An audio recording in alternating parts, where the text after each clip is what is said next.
бүгінгі біз дүниетану сабағын бастаймыз. Балалар, біз бүгін дүниетану сабағында жыл мезгілдерімен танысатын боламыз. Ендеше, бейнесюжетке көңіл аударайық, балалар.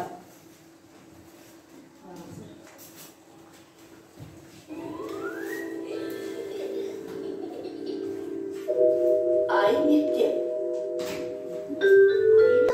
Далаға шығып ойнайықшы. Болмай, қар жауып тұр, ауырып қаласың. Шіркін, далада ылғи жаз болып тұрса ғой. Онда саған экватор маңына көшу керек. Қойыңызшы, жер бетінде қыс болмайтын жер бар ма? Экватор деген қай жер? Экватор деген жерді теңдей екі жартыға, яғни оңтүстік және солтүстік жартышарға бөліп тұрған сызық. Сонда экваторда мәңгілік жаз болып тұра ма? Экваторға жақын аймақтарда 2 жыл мезгілі болады. Ұзаққа созылған құрғақ ауа райынан кейін жаңбыр маусымы басталады.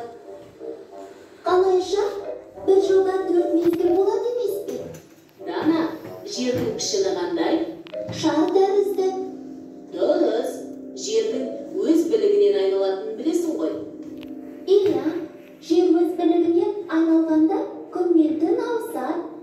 Егер жер өз білігінен айналмаса, онда жердің бір жағында мәңгі жарық болып, қатты ысып кетереді. Ал екінші жағында мәңгі түн болып, қатты суық кетереді. Дұрыс, жер өз білігінен айнала отырып, күнді де айналады. Иә, Жердің күнді айналып өтетін жолы жер орбитасы деп аталады. Ал жер күнді толық бір рет айналып шығуына кеткен уақыт жыл деп аталады. Бір жылда 365 күн бар. мұның жыл мезгілдерінің ауысуына қандай қатысы бар? Тікелей қатысы бар. Жер күнді айналуының арқасында жыл мезгілдер ауысады. Түсіндім. Жер күнді айналып жүргенде, күнге жақынырақ келсе, онда жаз болады. Егер күннен алыстау кетсе, онда қыс болады. Жоқ, қателесесің, Дана. Жердің күнге жақындап алыстауының жыл мезгілдеріне еш қатысы жоқ. Онда жердің күнді айналуы жыл мезгілдеріне қалай әсер етеді? Жердің білігі орбита жазықтығында көлбеу орналасқан. Бұлай көлбеу тұруы жыл бойы сақталады. Сондықтан да күн сәулесі жердің бетіне біркелкі түспейді. Иә, жердің мына аймағына әрдайым түсіп тұр ғой. Дұрыс байқадың, бұл жердің солтүстік полюсы, ал мынау оңтүстік полюсы. Яғни жер күнге жарты жыл бойы оңтүстік полюсімен, ал жарты жыл бойы солтүстік полюсі жағымен қарап қозғалады. Мезгілдерін атайықшы, қандай жыл мезгілдерін біледі?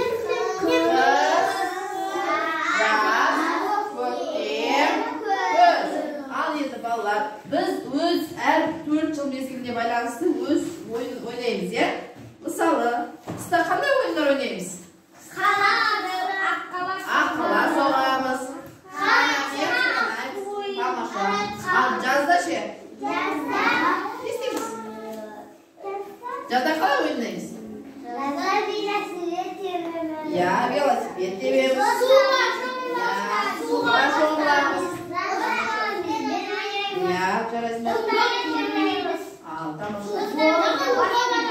Балалар енді айта ойныш, қыста ауа райы қандай болады? Суық болады. Суық, аяз болады, я? Терезеге түрлі өрнектер салады, я? Тамаша. Ал көктемде қандай болады ауа райы? Не істейміз? Қыста жауған қар ериді, мұздар бәрі ериді. Я? Ал жазда қалай болады? Түрлі көкөністер піседі, е? Ал күзде қалай болады?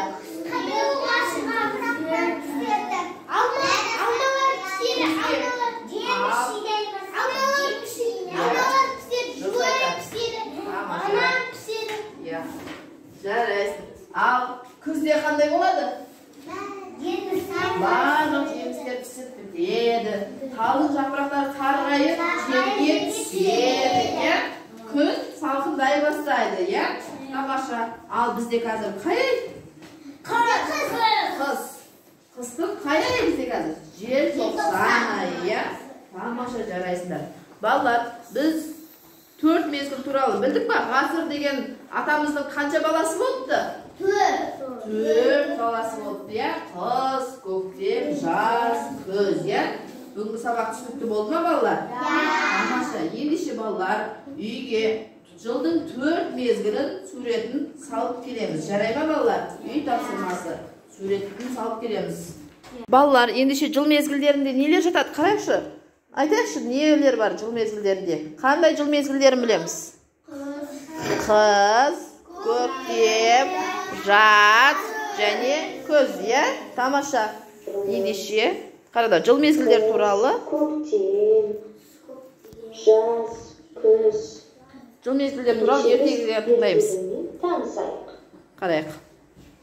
Ертеде ғасыр деген баланың жыл атты жалғыз ұлы болыпты. Мұқият тыңдаймыз ертегі.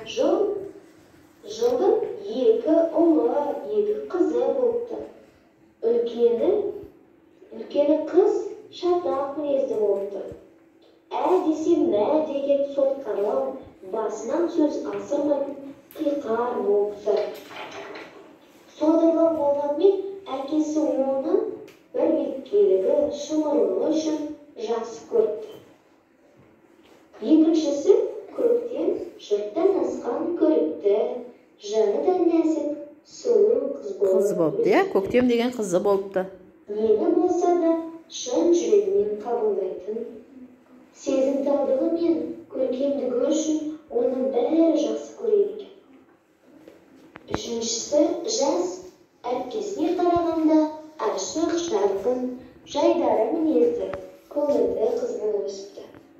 Ол аузын ашса, көмейді көрмеген, адалдығымен, таңғы шықтай мөлдір пәктігімен көпке ұнатты. Ал ең кенжесі күз өте ерке болып өсіпті. Сәл нәрсеге болар ренжіп, бұртып қабағын түйе қалар екен. Кейде балаларға өкпелеп әрең іркіп тұрған көз жасын тыя алмай, төгіп жібереді екен. Әйелдермен қай нәрседен айтасыңдар? Қарашы балалар. Суретін салыңдар. Көрікті дегенге қайсысын қоямыз? Көп нүктенің орнына тиісті жыл мезгілінің атауын жазыңдар.